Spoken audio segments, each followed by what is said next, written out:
Valle por iniciativa de Carlos García, alias Kumuki, pues tenemos la suerte de contar con los dos mayores especialistas sobre el ámbito que hoy nos acoge y que, pues, sin lugar a dudas, es el origen de nuestro Valle de San Vicente, ¿no? Es el origen histórico de este valle que va desde Fresneda hasta Gracia aproximadamente. Bien, en primer lugar hablará el doctor David Peterson, doctor en Historia Medieval por la Universidad de Burgos, que realizó su tesis sobre frontera y lengua en el Alto Ebro en la Alta Edad Media, y que hoy hablará específicamente sobre San Vicente del Valle en exclusiva. Nos va a regalar sus conocimientos sobre San Vicente en la Edad Media. Y posteriormente hablará el director de las excavaciones de este templo, Ángel Aparicio, que fue el arqueólogo que dirigió las excavaciones que mostraron diferentes capiteles visigóticos, pero luego nos hablará sobre las dudas que se han planteado últimamente, en fin, toda la antigüedad y los orígenes de este templo de Santa María de San Vicente del Valle. Y nada, yo sí que os pediría un poquito, porque la verdad es que el venir aquí gratis, hay que decirlo todo, y con esta forma de presentar las cosas, que va a ser muy didáctica, pues yo creo que se merece la asistencia, y también muchas gracias a Juanjo por la introducción y también a la organización, sobre todo a Carlos, por organizar todo esto. Yo me considero hoy un telonero para el plato fuerte, que es la conferencia de Ángel, que va a venir después. Entonces voy a intentar ser breve, y lo que voy a intentar hacer es describir un poco cómo era la vida cotidiana, la vida de la gente normal en el pueblo de San Vicente hace 1000 años, en el siglo XI. Tenemos aquí mismo tenemos una serie de inscripciones romanas en estelas que están ahí atrás. Cuando se hizo la excavación aquí también salieron otras estelas que están en el Museo de Burgos. También encontrarse en la fábrica del edificio también hay todavía más estelas romanas. Ese conjunto de estelas romanas está sin estudiar, está sin publicar. En sí sería un tema para una tesis doctoral, y es un tema difícil, que no se ha estudiado. También aquí en San Vicente tenemos la iglesia tan conocida y sobre la cual va a hablar Ángel a continuación. No voy a hablar yo de la iglesia en sí, más que de paso, pero como otro ejemplo de la riqueza histórica que hay aquí en el pueblo. La documentación medieval del siglo XI es el tema que voy a desarrollar yo, y ni siquiera toda la documentación medieval referente al pueblo de San Vicente, solo una parte. Yo voy a centrarme en el siglo XI, pero también del siglo XII hay otra serie de documentos que describen, que nos relatan cómo había una señora recluida, una reclusa, encerrada en una iglesia que se llama San Vicente de la Peña, que creemos, la mayoría creemos así, que San Vicente de la Peña sería lo que a continuación se convierte en Santa Brígida. Y todavía se ven algunos restos ahí en la Peña del Rayo, unos restos de teja que podrían ser una antigua ermita que en el siglo XII se conoce como San Vicente de la Peña. También este valle tiene una toponimia muy sugerente. Limitándonos a San Vicente en sí, tenemos un topónimo como Estrada, que parece remitir a periodos romanos. El propio nombre del pueblo, San Vicente, es muy sugerente porque ese es un culto, una advocación muy temprana, en paralelo con Santolaya, que es otra advocación muy temprana, los dos más o menos del siglo V, sugiere un cristianismo muy temprano de esta zona. También tenemos la toponimia vasca, no me voy a detener hablando de ello hoy, pero también es una fuente importante para los historiadores. Y también algunos otros topónimos enigmáticos, pero, por ejemplo, sobre el cual voy a hablar más adelante. Y también tenemos otros yacimientos que están sin excavar y sin explotar y sin estudiar. He mencionado la Peña del Rayo. Posiblemente algún día podremos excavar ahí arriba, aunque logísticamente es complicado. pero también aquí más cerca tenemos un montículo a unos 200 metros que tiene aspecto que bien podría haber sido una mota, un pequeño castillo en la edad. Pues eso, todo este conjunto de temas y fuentes históricas centradas en este pueblo. Lo convierte, es un conjunto casi sin parangón en un pueblo de este tamaño que tengamos tantas fuentes tan ricas y tan variadas para estudiar. Yo me voy a centrar, como he dicho, en la documentación medieval. Y nuestra fuente es esta, el tercero galicano del monasterio riojano de San Millán de la Cogolla. El tercero galicano es un libro, un cartulario, que fue copiada hacia el año 1195. Los documentos contenidos en ello son necesariamente anteriores a esa fecha. Son sobre todo de los siglos X, XI y XII. Yo voy a hablar de los documentos del siglo XI. El becerro detalla las posesiones de San Millán de la Cogolla en un espacio enorme que va desde el mar Cantábrico hasta Madrid, desde Pamplona hasta el río Pisuerga. Evidentemente, solo una parte del cartulario se dedica a esta zona nuestra, pero San Millán tenía posesiones no solo en San Vicente, como vamos a ver a continuación, pero también en Fresneda, en el de San Juan, en Soto, de San Cruz de León, en Espinosa, en Vigalijo, el monasterio de San Miguel, en Sierra, el monasterio de San Martín, en el pueblo de Puras, por supuesto en San Miguel de Pedroso, que fue un priorato muy importante para San Miguel de la Cogolla, y en todo el entorno de Belorao también. No tanto en Belorao en sí, pero en las aldeas que antaño hubo alrededor de Belorao. He estado trabajando en un proyecto de investigación con financiación del gobierno de La Rioja, gobierno vasco y el Ministerio de Cultura. Es un proyecto de edición digital de esta fuente tan importante. La edición que hemos hecho, y aquí está el enlace, y os animo a apuntarlo y si queréis entrar en ello, es una edición pionera.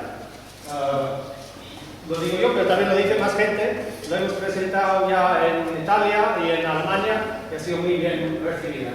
Es totalmente gratuita y es de libre acceso. Esta es la primera página de esta edición digital del tercero galicano de San Millán. Por primera vez todo el mundo puede entrar en esta fuente y ver sus documentos. Tenemos tres apartados. Aquí arriba, no se ve muy bien quizás, pero a los índices y buscar, por ejemplo, el pueblo que nos interese. También tenemos los pergaminos, los facsímiles, que se puede ir pasando de uno al otro para hacer la página que se quiera. Y abajo la edición crítica de todos los documentos.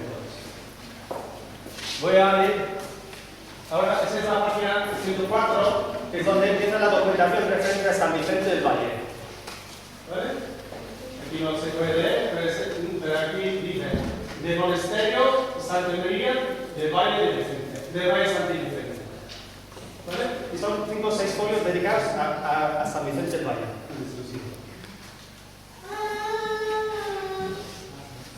El folio 104. Este es el mismo documento que antes hemos visto en facsímile. Estamos en el apartado abajo de la edición crítica y tenemos este tipo de edición, una edición clásica de su tipo de la diplomacia. Este es un documento en el cual García Sánchez, tercero, el de Nájera, se conoce como tal, rey de Navarra, dona al monasterio de San Millán de la Cogolla esta iglesia de Santa María. Y se define como Santa María del Valle de San Vicente. Y aquí abajo de gratis, el Valle de San Vicente. ¿Vale? O a la rubrica, el monasterio de Santa María y el Valle de San Vicente. Estamos hablando de este monasterio, esta iglesia, que fue donada a San Millán de la Cogolla en el año 1046. ¿Vale? es el rey que hace la donación y la hace personalmente al abad de San Miguel de la Cogolla en el momento que ese abad, Gómez Comesano, se convierte también en obispo de Nájera. Para celebrar esa consagración, pues se le hace esta donación. Y esa es la primera noticia que tenemos la primera noticia documental que tenemos de la existencia de esta iglesia, en 1046. Pues ese es un documento, un diploma real, un documento importante, muy conocido y bastante estudiado. De ese tipo de documentación, tradicionalmente se ha escrito la historia de la iglesia, de las instituciones, de la monarquía, de las diócesis, etcétera, etcétera. Pero ese documento nos dice muy poco de la vida cotidiana. Menciona la existencia de la iglesia en 1046, nos dice que está en el Valle de San Vicente, y luego viene el nombre del abad obispo, el nombre del rey y los miembros de la corte. Pero poco más. De los vecinos de San Vicente, ese documento no dice nada. Pero a continuación, en la misma fuente, tenemos una serie de textos que sí describen la vida de los vecinos de San Vicente. Aquí hay un ejemplo, y aquí está la transcripción, todavía en latín, pero es un latín muy sencillo, muy tardío, que voy a explicar. Dice: yo, Blancha Sancho, y mi mujer, Rata Johannes, Ibáñez, Fuxores mujer, vendimos nuestro agro es un campo cerealístico. Vendimos nuestro campo que está al lado de un sitio que llaman Molino Alavés, pues aquí en San Vicente. Lo vendemos a ti, Abad Ferruzzo, Abad Ferruzzo es el abad de esta iglesia, no de San Miguel. El precio son 6 sólidos. Y luego a continuación viene una cláusula un poco típica, pero muy rica en información, que dice que además del precio de 6 sólidos, también se paga 3 camelas de vino, camelas serían cántaras de vino, 5 panes y un tocino. ¿Vale? Luego a continuación dan nombres 2 garantores de la transacción, en este caso Johannes, Ferruz Ibáñez y Galindo Blasco. La fecha, 1046, está en la era hispánica, pero es el año 1046, y luego también una cantidad que se pagaría en caso de no cumplimiento de esta transacción. Bien, pues es una pequeña noticia, quizás intrascendente en sí, pero a partir de esta noticia y otras 15 noticias que vienen a continuación, podemos empezar ya a estudiar el conjunto del pueblo de San Vicente. Las personas que viven aquí, sus nombres, cómo se relacionaban, la toponimia y la topografía también del pueblo, esas cláusulas Rice que hemos visto que nos acercan a la economía del pueblo, en suma, la vida cotidiana. Y curiosamente, estos documentos, que para mí son tan ricos, no fueron editados por los editores de ediciones anteriores de esta documentación. Editaron el diploma regio anterior, que es tan importante porque está el rey, porque está el abad, pero esos documentos que realmente nos dan una ventana hacia la vida de la gente normal no se consideran suficientemente importantes como para editarlos. Pues son esos documentos, esas 15 noticias que vamos a estudiar. Y vamos a mirar primero las personas que aparecen en ellas. En todas las transacciones vienen esos garantores, ¿no? Y todos esos son los diferentes señores que aparecen con esa función de garantor. Son todos varones. Como tal, aparecen ellos bastante poco como protagonistas de los actos, casi siempre aparecen solo como garantores. Parece en algún sentido ser, de alguna manera, pues los hombres más respetados quizás del pueblo, ¿no? Y realmente lo que quiero enseñaros aquí son los nombres de la gente, para que veáis qué tipo de nombres tenía la gente hace 1000 años aquí en San Vicente. Y lo que me llama la atención a mí es lo familiar, que son la mayoría de esos nombres. Blasco García, Blasco Rey, García del Palacio, Gómez Fortuna, Gonzalo García, Galindo Vázquez, Eco Galíndez y el Aparto Munio de San Juan. También hay algunos relativamente pocos nombres un poco más exóticos: Alduru Fortune y Ferruccio, otro Ferruccio. Ya es el segundo Ferruccio que hemos visto. Parece que es un nombre muy característico de este pueblo y es muy extraño encontrarlo en otros lugares. También tenemos los propietarios. Uno de ellos es Urraca Gómez. Eso es curioso, pero curioso. Es importante ver que las mujeres ostentaban propiedades en su propio nombre y lo podían anexionar también. Diego Sarracines de Sorejana, parece ser un forastero, por eso se le llama de esa manera. Sorejana es una ermita ahora, sería un barrio antes, cerca de Leiva y el Mediodía, en la Rioja Alta, ¿no? Esto sugiere el hecho de que se le define de esta manera, y a Munio de Nepal también, del río de Gobierno, cerca de Burgos, sugiere, no podemos estar seguros, pero sugiere que todos los demás realmente son del pueblo o del entorno más inmediato del pueblo de San Luis. Otros nombres normales: Sancho Muñoz, Sancho Gómez, Blancha Sánchez y su esposa, Urraca Ibáñez. Blancha siempre es un nombre de varón. Sí. Otro matrimonio: Gutiérrez Duru y su esposa Sancha. Luego una pareja que no nos dice explícitamente que son matrimonio, pero bueno, podemos entenderlo como tal. Jimeno, que en esta documentación se escribe Ximeno, Blasquez y Amuño García. Luego un grupo familiar, un matrimonio en realidad: Blasco Jiménez, su mujer Anderazo Muñoz y su hijo difunto Muñiño, ¿no? Y eso es una denominación que hacen por el alma, por el ánima de su hijo difunto. Realmente es la misma fórmula que vemos 1000 años antes en algunas de las estelas romanas. Aquí también se hacen donaciones, se eligen estas estelas en ocasiones por el alma del difunto. Anderazo Ferruz, que nos dice además que era madre del abad Ferruzzo.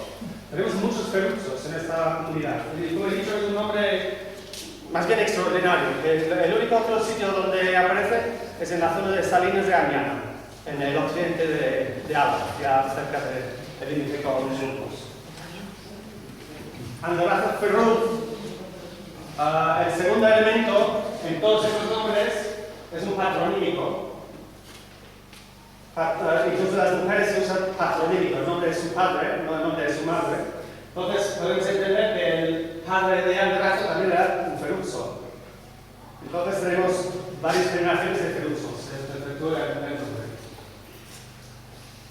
Otro grupo, Teo Rubut y su sobrino García. O sea, no solo son familias nucleares, también hay relaciones un poco paralelas.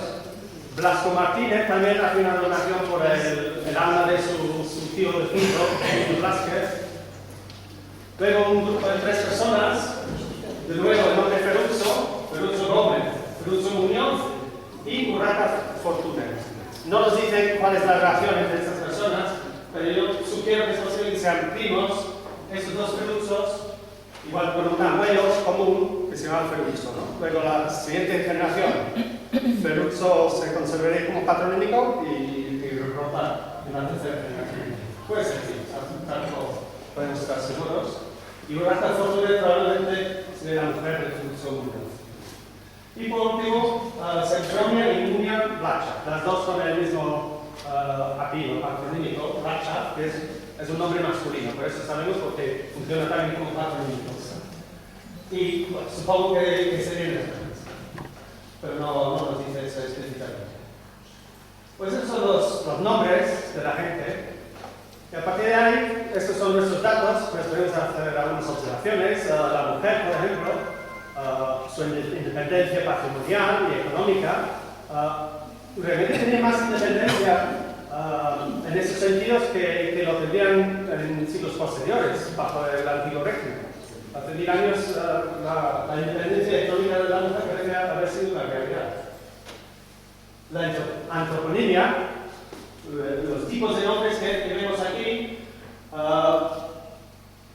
Si algo me llama la atención un poco es que son nombres más bien que asociamos con La Rioja, con el País Vasco y con Navarra, más que con Burgos.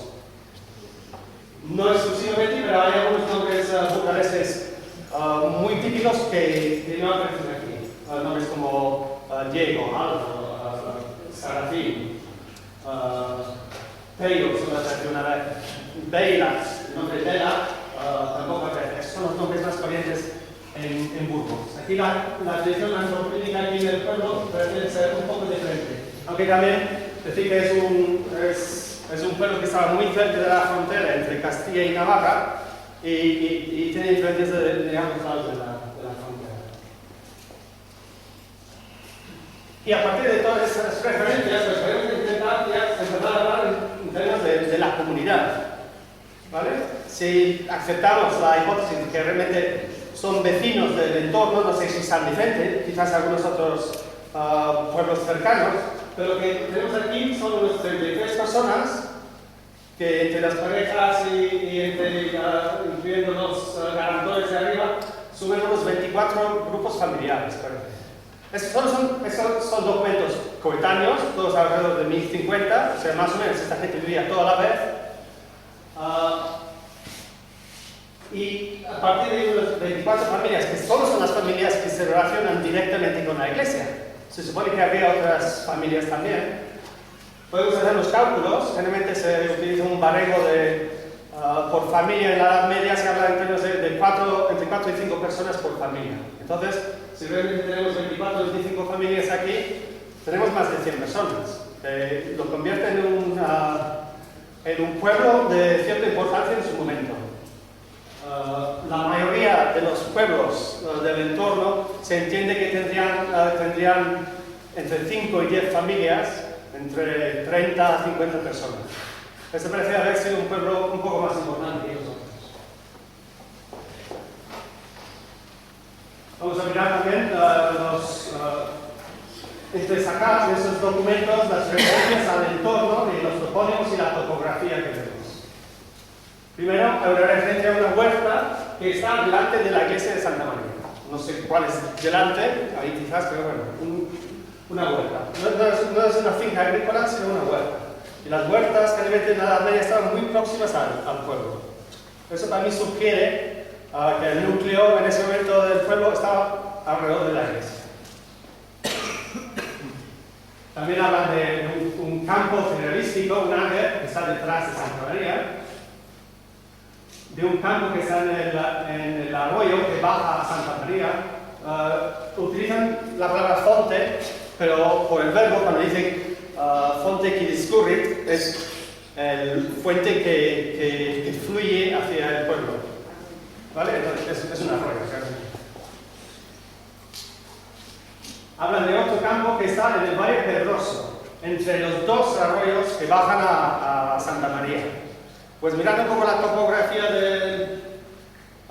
del pueblo, dos arroyos que bajan hacia esta iglesia, imagino que se haría referencia al valle que está un poco más hacia el sur y el valle que está situado el pueblo actualmente, quizás, ¿no? Sí, los dos valles. También hablan de un campo que está al lado de la Estrada de San Vicente. Y en otro momento, otro que está cerca de la Cueva de San Vicente. La Estrada de San Vicente es interesante porque todavía persiste ese topónimo, la Estrada. Creo que lo asociamos generalmente con una vía posiblemente de origen romano, que iría desde el pueblo hacia cerca del río y hacia Galicia, saliendo del valle por Galicia. Otro campo cerca de Santolaya, que también se menciona. Con todas esas referencias a San Vicente, a Santolaya,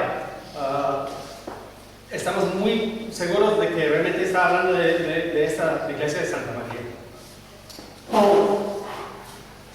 Otra referencia a Estrada, también 3 campos en Espinosa y Igea. Aparece ahí, no entendemos muy bien qué quiere decir Igea, pero a lo mejor es una traducción del documento y no podemos sacar su significado real.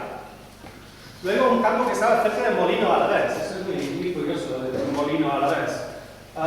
Si podría ser, yo siempre había pensado hasta ahora que lo que se refiere es molino de un Alavés. Pero la frase en sí que habla es molino Alavés. Y en esta documentación, cuando se hace referencia a la posesión de una persona, se utiliza tanto el genitivo latín para denominar esa posesión o la preposición de, para hacer la misma función en romance, ¿no? Tenemos las dos formas, pero en esta frase no aparece ni uno ni el otro. Lo que parece que están diciendo es que el molino en sí, de alguna manera, es Alavés. Voy a volver a esa expresión un poco más adelante. ¿Qué quiere decir un molino Alavés? Otro campo, en un lugar conocido como Ferrum. Ferrum es hierro. Es un nombre muy curioso, ¿no? Para un lugar. Sugiere quizás una explotación en algún momento de hierro. Creo que no hay constancia histórica de una explotación en este valle. Pero en Ezcaray sí que había ferrerías, en Barbadío, al otro lado de la sierra, en Villasur de Herreros también. Parece que toda la sierra tiene hierro. Pues igual también había en algún momento una explotación aquí. Y luego también viñas, no solo los campos cerealísticos, sino las viñas. Las viñas se describen en sitios de Piniz, Arenas, Jaur, Leiva. Con la excepción del Leiva, son frases que no nos ayudan mucho a ubicarlos. Arenas hay muchas, Arenas por todos podemos certificar a qué sitio en concreto se está refiriendo. Lo mismo, algo parecido ocurre con Pau, ¿no? Eso es una frase, una palabra muy bonita. Y por el contrario de aquí, que aparece dos veces haciendo referencia a las viñas, no sabemos para dónde está la viña. La única cosa que tenemos quizás es esta, una línea en Leiva, en la Rioja Alta. Si realmente está haciendo referencia a Leiva en la Rioja Alta, puede estar relacionado con el hecho de que Diego Sarracina venía de esta zona también. Puede haber una relación entre las dos comunidades.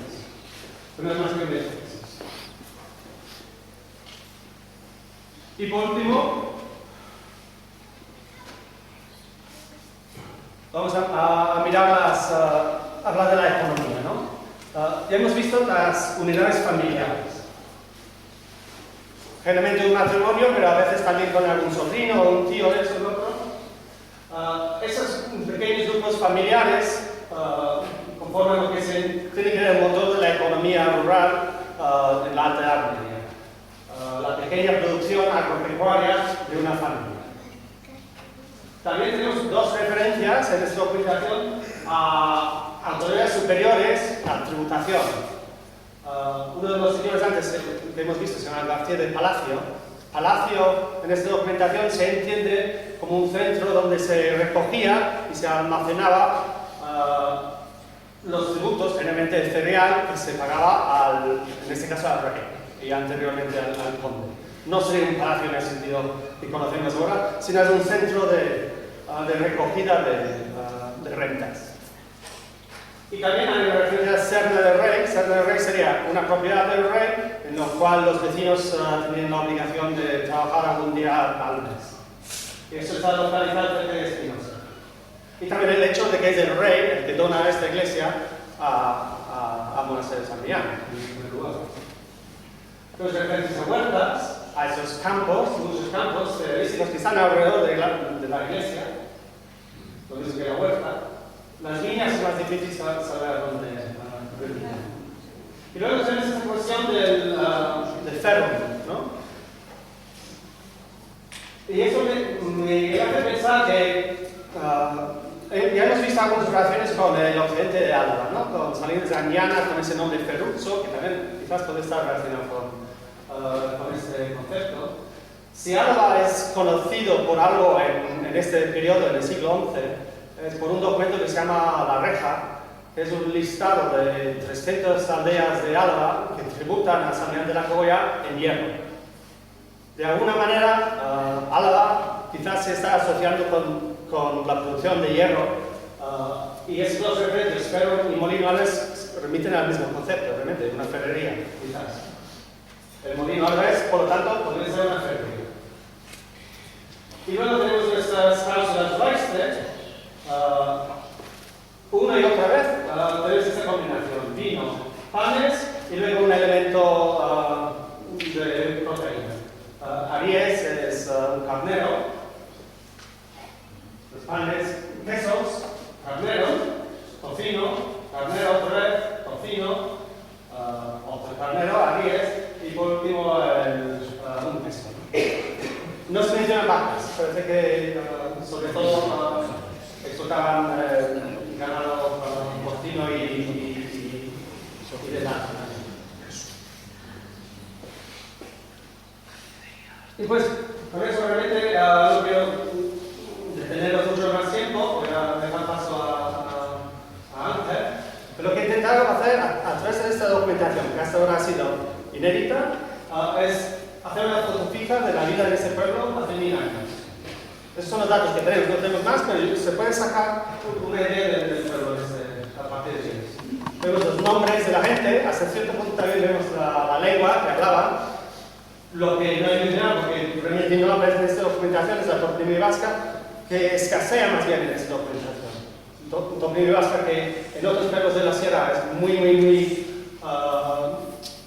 abundante y con mucho protagonismo en la documentación, sobre todo en la documentación cuando hablan de la sierra más alta, de los pastizales y de las fuentes.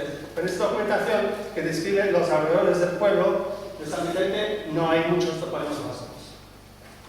Hemos visto las relaciones familiares, el patrimonio personal, el papel y la independencia económica de la mujer. Hemos visto economía, cereal, oveja, vino, cerdos. Y una comunidad relativamente fuerte, una comunidad muy importante, de 100 personas o más.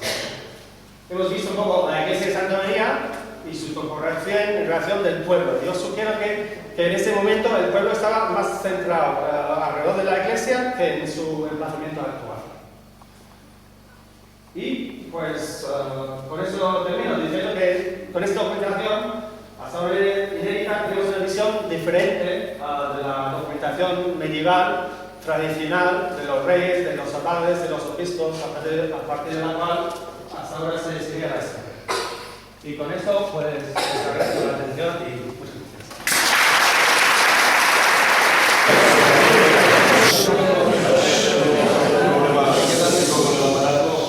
Tenía preparadas alguna presentación en 3 dimensiones y tal, pero creo que nos vamos a tener que conformar con las cosas en el PowerPoint. A ver lo que pueda hacer. Muchas gracias a todos por su asistencia. Quisiera también agradecer a los organizadores del acto, a Carlos, que hayan contado conmigo en esta ocasión. También quisiera agradecer a Juanjo por su amable presentación. Y por supuesto a David también, que se empeña en presentarse como telonero, cuando en realidad me precede porque es mucho más importante que esto. Entonces, bueno, ya hace muchos años que hicimos la excavación de la iglesia. Y en aquellos momentos, a raíz de la excavación, publiqué un primer artículo que se titulaba Iglesia de la Asunción de San Vicente del Valle, una construcción de época visible. Era más joven y más osado, y entonces esa afirmación me costó que me cayera del culo en su momento. Se cuestionó mucho la cronología visigoda y lo que antes era la afirmación, en estos momentos me he vuelto un poco más prudente, pues lo expreso con una interrogación. Con el fin también de moverles a todos ustedes a la duda. ¿Fue la Iglesia de Asunción un templo de época visigoda? ¿Sí? ¿No? Bueno, sobre este asunto lo vamos a tratar más adelante. Pero me parece más prudente iniciando, les voy a invitar a hacer un recorrido virtual por lo que son las etapas de la Iglesia en época medieval. Esto es desde su fundación hasta aproximadamente el siglo XI. Entonces, lo primero que tenemos que decir de la Iglesia, y eso sí me gustaría decirlo con profundidad, es que la Iglesia se funda ex novo. Bajo los cimientos de la Iglesia actual no hay restos de ninguna otra construcción. Probablemente alguno de ustedes haya leído o haya escuchado que debajo de la Iglesia de la Asunción pudo haber una villa romana, se encontraron restos de una villa. Esto, y lo digo con rotundidad, no es cierto. La constatación arqueológica nos lleva a afirmar que la iglesia se levanta sobre los niveles geológicos desde sus cimientos y que no existe ningún tipo de estructura previa a la iglesia. Una vez dicho esto, también conviene decir que la parte más antigua que ha constatado la excavación arqueológica es precisamente la nave de la iglesia. La nave tal como la vemos, y esto es quizás lo excepcional del templo, o prácticamente tal como la vemos. Ahora que tenemos más en detalle. Bien, pues para empezar vamos a presentar, no sé si se ve muy bien desde atrás, pero estos son precisamente los resultados en planta de la excavación arqueológica. Se ven los hilos medievales, áreas de necrópolis, restos de muros, etc. Un poco complejo. En gris oscuro, lo que es la planta de la nave, la parte más antigua. Pero, a ver si funciona, mejor con el dedo para aquí. Y me gustaría llamar nuestra atención de la excavación arqueológica es que vamos en la sede. Y dentro de la sede nos aparecen los restos de un pavimento cuadrangular, las fosas resultantes de haber presuntado unos muros y los restos de 3 sillares pertenecientes al muro norte. Eso nos llevó a certificar que este edificio en origen tenía una sede que era más pequeño que la actual y que lo vamos a tratar de reproducir en la siguiente diapositiva. Primero vamos a ver.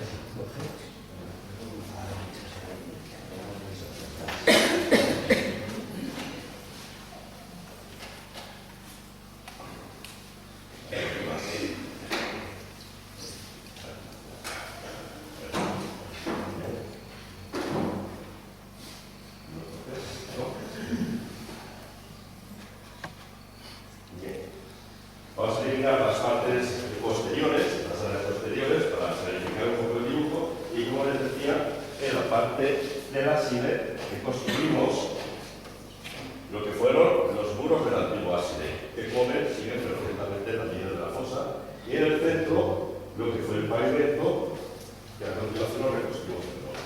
Es decir, desde el origen tendríamos un templo compuesto por una nave rectangular y una sede cuadrangular. Bien. Es un edificio, como todos ustedes ven, es un edificio magnífico, muy bien construido. El arquitecto que se encargó de la obra era un especialista con todas las palabras y un gran profesional. Piensen ustedes que el muro está compuesto por la anchura de un solo sillar, 65 centímetros, y levanta prácticamente toda la altura que ven. Pero aún hay más. No utiliza cimientos. Lo único a veces que los cimientos que le sirven es una pequeña zarpa que engrosa la base del primer sillar. Y no hay más cimientos. Apoya directamente sobre el estrato geológico. Y con eso tiene la seguridad de levantar un edificio que ha perdido durante 1500, 1600, 1700 años. Que no está nada.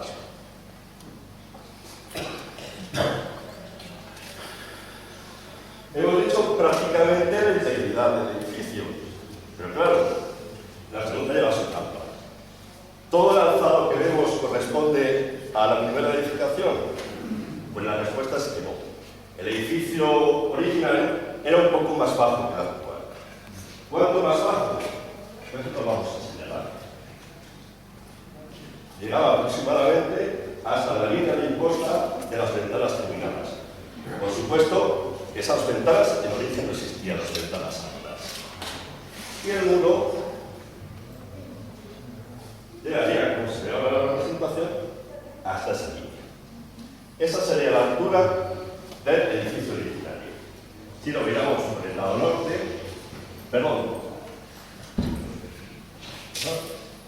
al propósito de la sillería, antes de ir al lado norte, voy a hacer un breve inciso.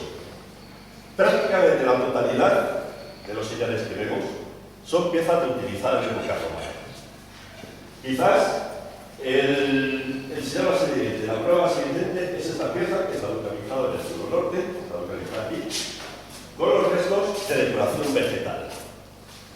Una pieza que en origen además estaba oculta, es decir, que se despreció la decoración, no les interesaba, les interesaba simplemente como pieza constructiva. seguramente hay otras más y muchas más. Y prácticamente la totalidad, la conclusión, es que son piezas utilizadas de época romana. Lo cual nos lleva a la interesante hipótesis de que esta gente, cuando construye, tiene un paisaje monumental completamente distinto y desconocido para nosotros. Ellos tenían delante construcciones todavía visibles de época romana, que les servían como cantera para extraer el material y utilizarlo en sus nuevas construcciones. Y ese es un dato realmente muy interesante. Bien, hemos dicho que el edificio es magnífico, y efectivamente lo es. Pero la construcción no se vio libre de errores, y hemos podido documentar uno de estos errores, que es muy dramático. Es un caso muy bonito. Los constructores empiezan a edificar la nave, empiezan a construir su muro. ¿Lo podemos ver? Y cuando llegan a una altura de 2,61 metros aproximadamente, advierten que han perdido la horizontal de llegada. El edificio se les ha venido hacia abajo. ¿Y qué tienen que hacer? Pues lo que se hace en estos casos. Vemos cómo se queda llegada y se han plantado ahora. No pueden seguir en estas condiciones, para lo cual tienen que introducir una hilada en forma de cuña que les permita restablecer la horizontal. A partir de ahí, vuelven a crecer los muros hasta la altura que corresponde. Ahora sí, si lo miramos por el lado norte, veríamos igualmente la altura hasta aquí, llega aproximadamente el muro originario. ¿Qué pruebas tenemos fehacientes de que el edificio originario era más bajo que el actual? Pues también tenemos pruebas. Y no hay más que mirar tanto al muro de las tierras como al muro del testero. Si nos fijamos en las partes superiores, vemos algunos señales cortados en oblicuo que van señalando las pendientes de lo que fue la cubierta originaria. Vamos a intentar señalar aproximadamente, y esa era la disposición de la cubierta originaria del muro primitivo. Por supuesto, la ventana superior no existía, como dije anteriormente. Pero es todavía más claro en el caso del muro de los pies. Aquí se ve muchísimo mejor la línea, va siguiendo marcando la pendiente de lo que fue la cubierta.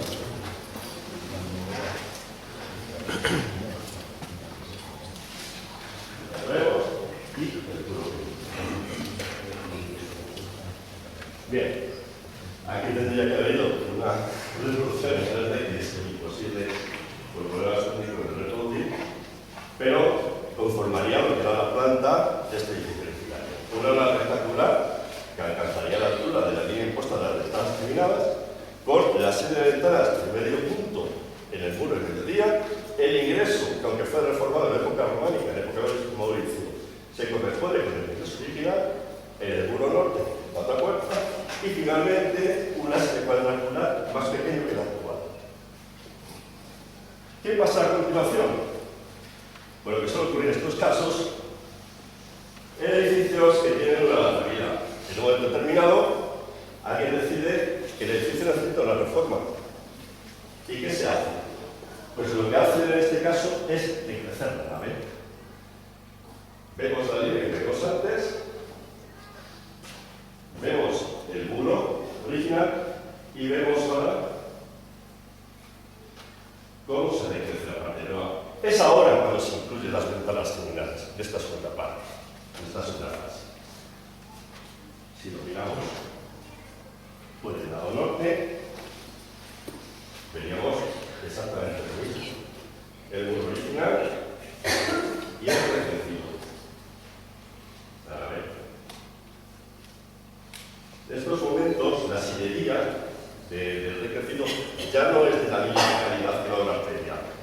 Tiene una disposición algo peor, el módulo de los es un poco más pequeño, es decir, tiene una serie de variaciones. ¿Qué se trataba con esta reforma? Algo evidente, monumentalizar la nave. Es decir, esta reforma está pensada para elevar, para ganar, para hacer más exenta la nave, pero sobre todo para introducir las ventanas terminadas. ¿Con qué motivo? Pues para colocar la serie de capiteles que hemos localizado, que es un conjunto excepcional de la plástica alta de gas. Digo excepcional y digo bien, excepcional en primer lugar por la calidad de su talla, por el juego con luces consiguió atrépanos sobre los motivos vegetales.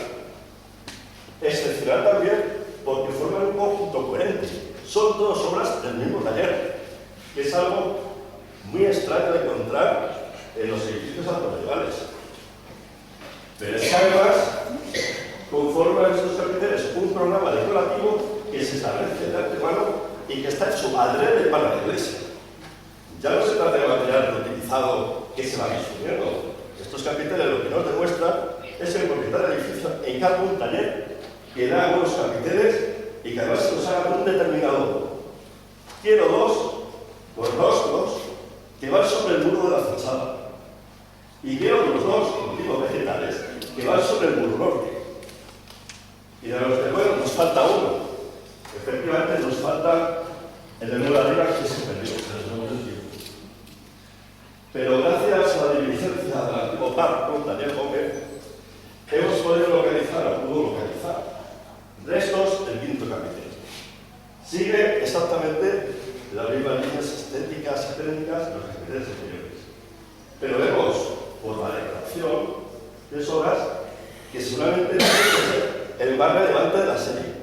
Como no puede ser de otra manera, dado el lugar donde se emplaza, justamente la ventana sobre el arte luminoso al altar. Esta fase, al igual que la anterior, también utilizó material de caravana. Y quizás el ejemplo más hermoso es este.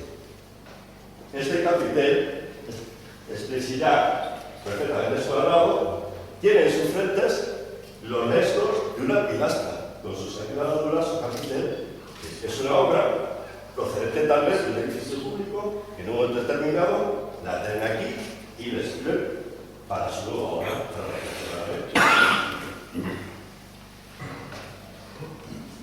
Bien, siento, aquí va la segunda visión de que no puedo mostrar. Vamos a tratar un tema interesante. En la nave, los comentarios de ustedes, ahora mismo no se ve porque está los capiteles, pero en la nave hay un cristal en el suelo que contiene una tumba. Es una tumba muy especial. Es una tumba construida con elementos reutilizados de forma rectangular, con restos de cornisas, con tébulas, dando el fondo, lo cual te la hace merecedora un cierto interés, porque no se ha encontrado ninguna obra de ese género en todas las excavaciones de la iglesia. Pero no solo eso. Es que esta tumba se localiza en un lugar también muy especial. Se localiza, ahí la tenemos, justo debajo de la gran ventana del medio punto que se abre sobre la pared de los pies. Justo debajo, pero además es perfectamente a eje con el altar, como mirando directamente hacia el altar. La persona que se entró aquí quiso enterrarse de esta forma en un lugar privilegiado, dentro de esta planta de la iglesia. Y esto nos lleva a plantearnos quién pudo ser este personaje tan principal que escoge dónde quiere ser enterrado, que se construye la tumba como no hay otra, y además lo hace mirando hacia el altar en un sitio. No lo sabemos porque hemos encontrado restos, pero nos hace suponer que la persona que fue aquí enterrada tuvo mucho que ver con la construcción de estos primeros edificios. Muy probablemente, y esto es opinión ya particular, yo creo que pudo ser el promotor de la reforma, la persona que remodeló la nave y abrió las ventanas terminadas y cargó los capiteles que a la postre convirtió este templo en su mausoleo. Es una hipótesis, en fin, no puede ser contrastada, pero parece bastante clara.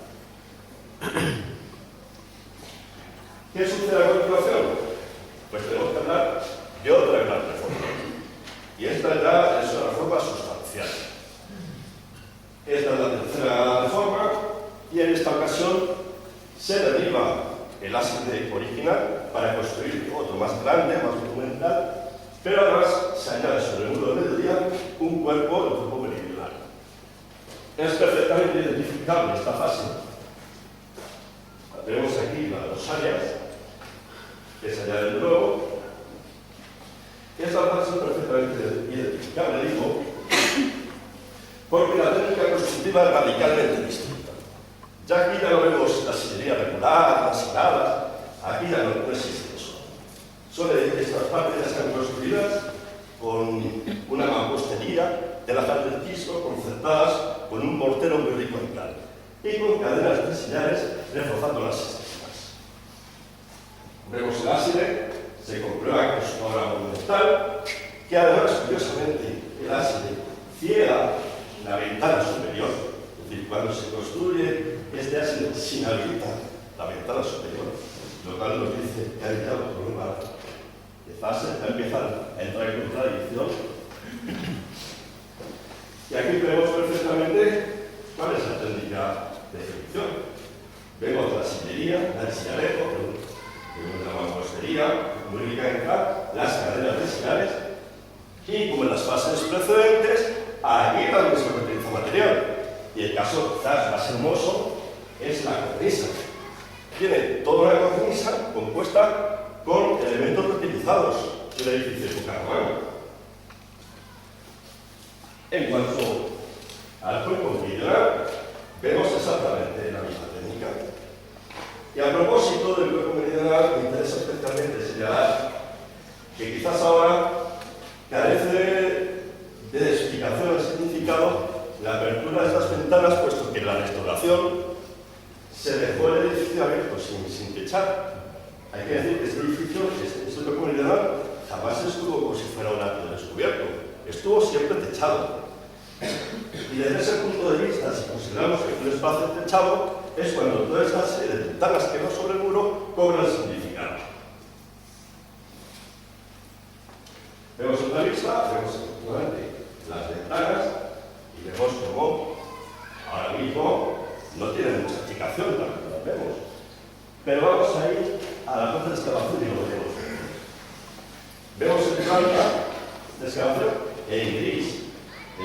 La obra original del cuerpo meridional, esa parte que es del siglo XVIII, para pasar por la espadaña.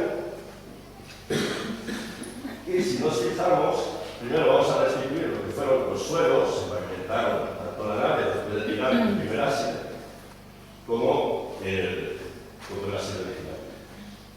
A continuación, si nos fijamos, veremos, por aquí, como aquí se destaca clarísimamente un muro que conforma una habitación cuadrangular.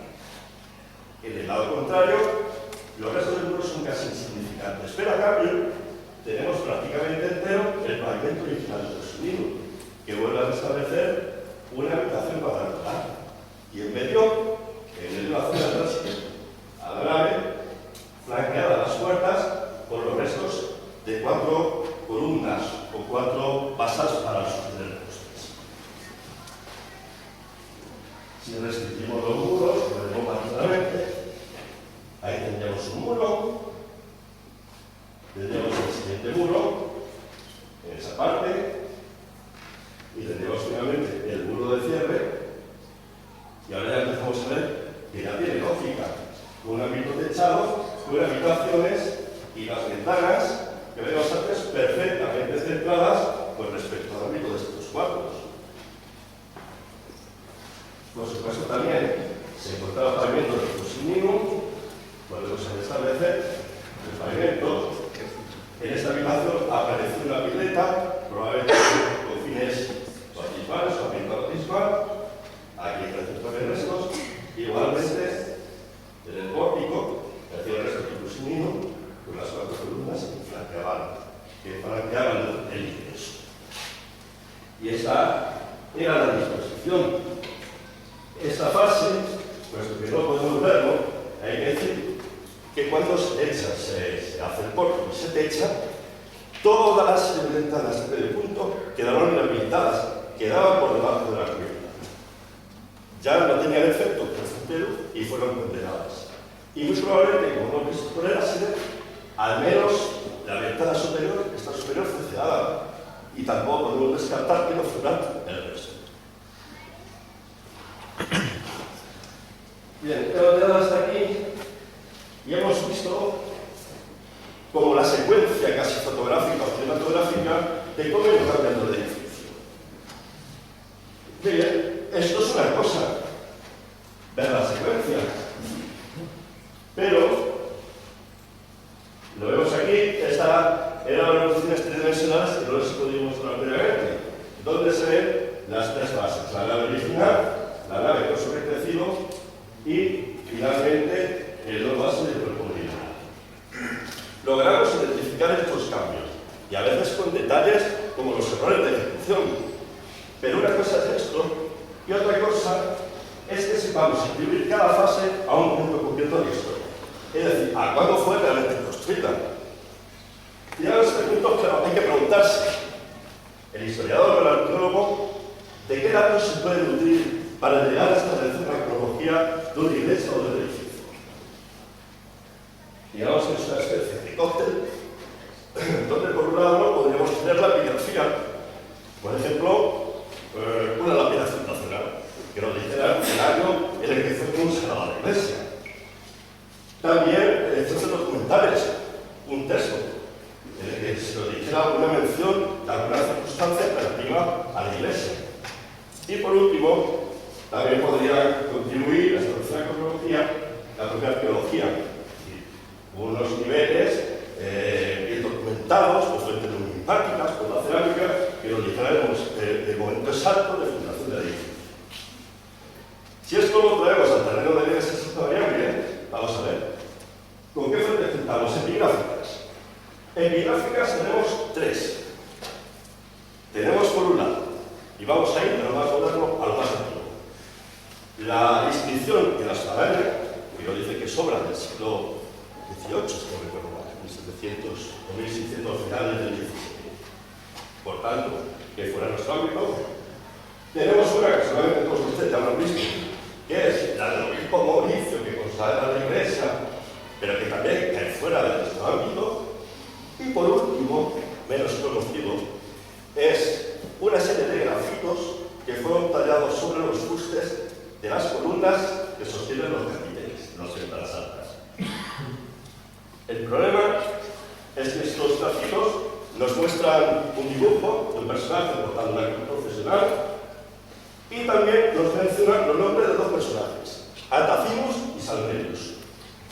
El problema es que no sabemos quiénes son estos personajes, aparte que sabemos, eso sí, que sabían escribir, y tampoco sabemos en qué época lo hicieron. Sabemos que son antiguos, pero no podemos tratar con precisión esa fase, en qué momento lo traen. Por tanto, la epigrafía como fuente de cronología para la iglesia de Santa María decae. ¿Textos? ¿Tenemos alguno? Ninguno. Y además David, que nos ha leccionado, no hubiera dejado la oportunidad de mencionar si hubiera existido cualquier referencia a fuentes documentales. Conociendo lo que conozco, seguro que hubiera sido aquí el documento de proceso. Es decir, tampoco juntamos con textos. En cuanto a la arqueología, pues ya me hubiera gustado a mí poderles decir que sí, que lo que encontramos nos daban unos niveles arqueológicos perfectamente datados, material numismático, con cerámica perfectamente definida, pero la verdad es que nada de nada. El registro arqueológico, normalmente las iglesias es muy complicado, porque están removidas por niveles de necrópolis, y no aportó ningún elemento que permita datar de forma fehaciente en qué momento se construyó la iglesia. Así pues, el cóctel se nos queda vacío. ¿Cuál es la conclusión? Pues que realmente no sabemos cuándo fue construida la iglesia. Y tanto es así que ante la duda no hay una idea, sino que hay dos hipótesis contrastadas. Por un lado tendríamos la hipótesis visigotista, la que defiende que este edificio fue construido en época visigoda y de la cual quizás sea uno de los máximos responsables, y por otro lado la hipótesis condal. ¿Qué dice cada una de estas hipótesis? Vamos primero con la visigotista. La hipótesis hipótesis visigotista lo que dice es que las dos primeras fases, es decir, el edificio de sillería, para que nos entendamos, el edificio de sillería es obra de los siglos VI y VII en sus dos fases. Por tanto, sería de época visigoda. Mientras que la tercera fase, aquella en la que se añade el Asia y el cuerpo meridional, sería ya obra de los siglos IX y X, es decir, correspondiente al momento a la época condal. ¿En qué se basa la idea de que las dos primeras fases pueden ser de época visigoda? Fundamentalmente en el análisis de los capiteles, el estudio comparativo de los capiteles, que nos ha llevado a plantear análisis, semejanzas con capiteles de Aquitania, que se datan por los investigadores franceses precisamente entre los siglos VI y VII. ¿Cuál es el problema? Pues que los investigadores franceses tienen prácticamente el mismo problema que tenemos nosotros, y es que no saben realmente tampoco cuándo fueron realizados esos capiteles, porque muchos aparecen reutilizados en épocas posteriores. Es decir, hay una definición cronológica. Entonces, es arriesgado, cuando menos, plantear desde el siglo VI y VII, pero no tenemos otra posibilidad. Es la cronología que nos dan esos parámetros. Por contra, la hipótesis condal. ¿Qué viene a decir la hipótesis condal? Pues que todas estas tres fases, las tres, son obras realizadas entre los siglos IX y X, es decir, en época condal. Serían fases muy apretadas cronológicamente, pero las tres en época condal. ¿En qué se apoya? Pues se apoya en el establecimiento de un grupo de iglesias, que han denominado iglesias riojanas y castellanas, que tienen en común el presentar ábsides cuadrangulares con cúpulas sobre pechinas realizadas en piedra pura. ¿Y qué suponen estos investigadores? Que este modelo pudo venir por influencia de la Al-Ándalus sumeria, del establecimiento de la dinastía omeya. El problema es que en el Al-Ándalus todavía no se ha encontrado ningún modelo realmente que pueda corroborar esta hipótesis. Los paralelos más cercanos de cúpulas sobre pechinas están en Siria. No tenemos nada que nos permita el tránsito. Pero es una hipótesis de todas formas, igual que en el curso anterior, presenta problemas, pero también presenta puntos fuertes. Y hay que tenerla en cuenta. Ahora bien, ¿qué ha sucedido durante todos estos años mientras existía este debate visigoda y otra visigoda para contar? A nivel de opinión pública, lo que ha sucedido es que se ha reafirmado la hipótesis visigotista. Seguramente si muchos de ustedes, antes de estas posiciones, se hubieran preguntado ¿de cuándo es la iglesia de Estados Unidos a del año? Me han dicho de época visigoda. ¿Por qué? Porque tanto en el mismo tríptico, que por cierto lo dice yo hace ya muchos años, como en páginas de internet, como en artículos de divulgación, como en periódicos, se ha instalado la idea de que la iglesia es de época visigoda, y eso es lo que ha trascendido, descartando prácticamente por completo que existe otra hipótesis que defiende que esta iglesia es de época condal. Hombre, a César lo que es del César, es lo que es Dios. Es decir, hay dos hipótesis, y hoy por hoy no podemos decidir que sea verdadera una y la otra, y no podemos descartar ninguna de las dos. Ante lo cual, ya para finalizar, y adelantándome, porque creo que el tema de la cartelería para la señalización de la iglesia está ya en proceso, me gustaría plantear la siguiente hipótesis para cerrar. Seguramente existirá la tentación de mencionar la iglesia visigótica de la Asunción. Hombre, pero después de lo dicho, pues parece un poco, por lo menos, atrevido. Entonces, propongo yo que en lugar de visigótica, eliminemos el término y introduzcamos un término más neutro. Por ejemplo, iglesia altomedieval de la Asunción. Realmente no nos compromete, y tanto si en el futuro se muestra que es visigoda como de época condal, estaríamos aceptando. Entonces, para finalizar mi posición, pues yo les planteo esta propuesta. Ya que esto,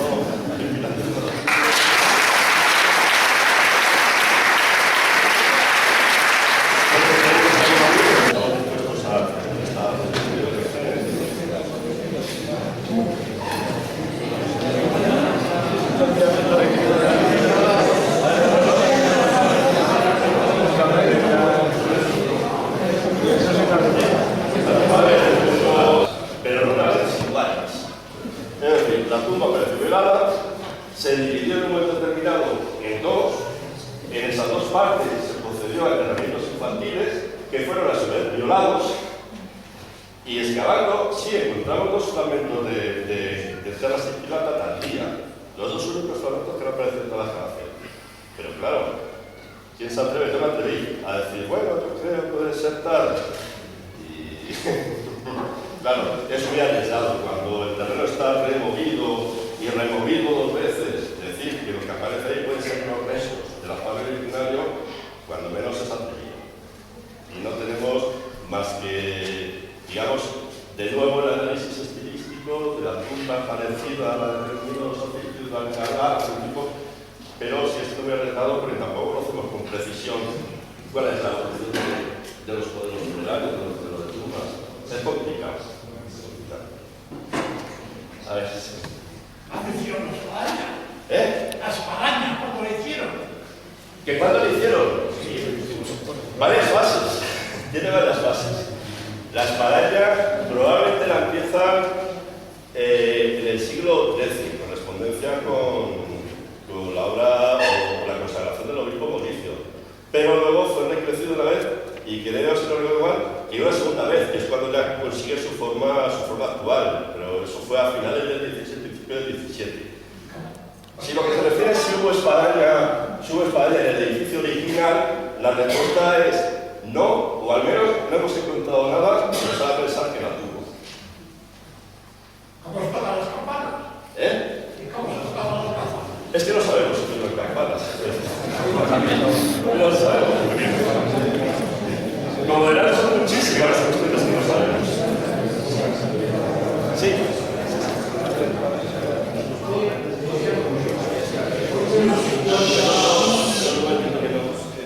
¿Dónde se ponía la construcción de San Felipe de Oca, de Villafranca de Oca, o no tendría ningún parangón en el Sí, tiene parámetros. Vamos a ver, sí.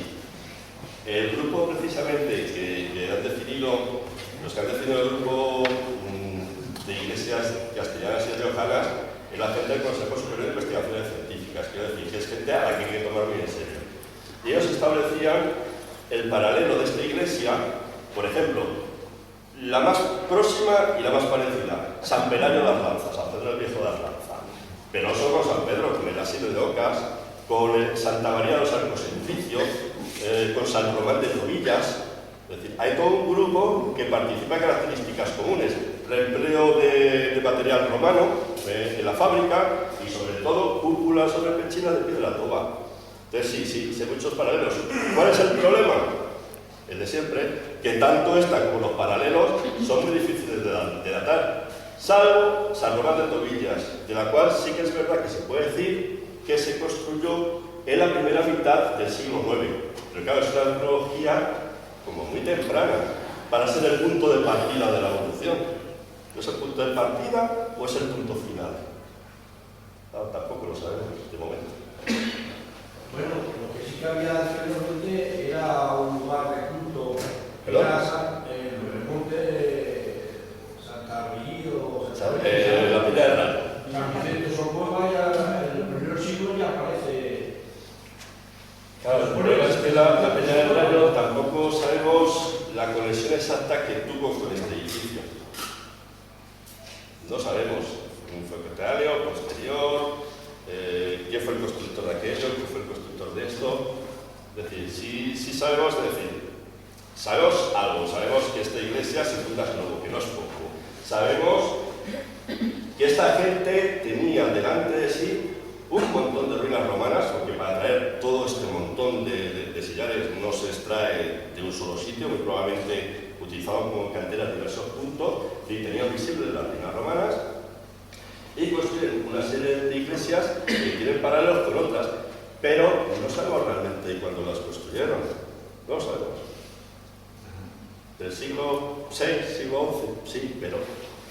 Me gustaría costear algo que ha dicho el profesor Peterson. David. ¿Cuándo vamos a empezar a nombrar cada cosa por su nombre? Has mencionado a los vascones cuando sabemos que aquí hubo vascones, hubo autogones. Los vascones estaban entre Jaca, desde Huesca hasta Pamplona. Los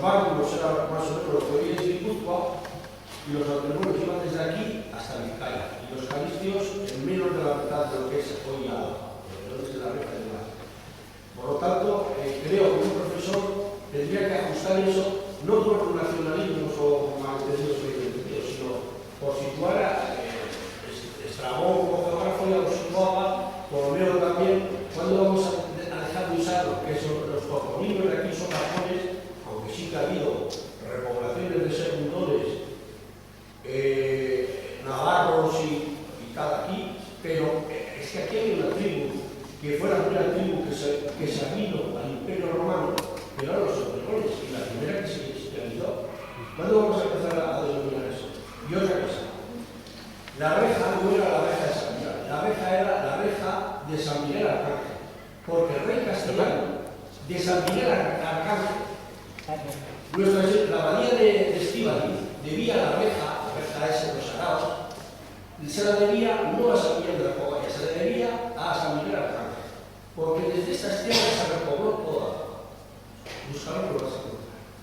Bueno, primero hablemos de los austrigones. Toda la documentación que maneja hoy es del siglo XI. Cuando se está hablando de los austrigones, de los caristios, de los bardos, etcétera, etcétera, estamos hablando del Imperio Romano, 1000 años antes. Pero no me pienses aquí a los bastones porque los bastones no estaban aquí. Vale. Yo no he dicho, creo, en ningún momento la palabra vascón. Yo he hecho alusión a la toponimia vasca. Toponimia vasca que yo personalmente creo que viene de repoblación en algún momento de la Alta Edad Media. En cuanto a la reja de Samián, la reja de Samián es un documento que está en el cartulario de Samián de la Cogolla, en el cual está fechado en 1025 y dice que el decano del obispo de Álava recogía estas cantidades. ¿Por qué acababa ese documento en Samián de la Cogolla? Porque en ese mismo momento, en el segundo cuarto del siglo XI, el abad de Samián también era abad de Nájera, como acabamos de ver, obispo de Nájera, perdón. Lo hemos visto con Mesano, en el momento que se convierte en 1046 en obispo de Nájera. Pues también los obispos anteriores de Nájera eran a la vez abades de Samián. Entonces, Álava y Nájera, a mediados del siglo XI, había una cierta confusión entre las dos diócesis. Al final, Nájera y Calahorra acaba incorporando la diócesis de Álava. A mediados del siglo XI todavía estaban separadas las dos diócesis. Pero los abades de Samián ostentaban las dos funciones, tanto de Nájera como de Álava. Y por eso ese documento está en el becerro de Samián de la Cogolla. Y tú sabes que antes de Samián, el poder de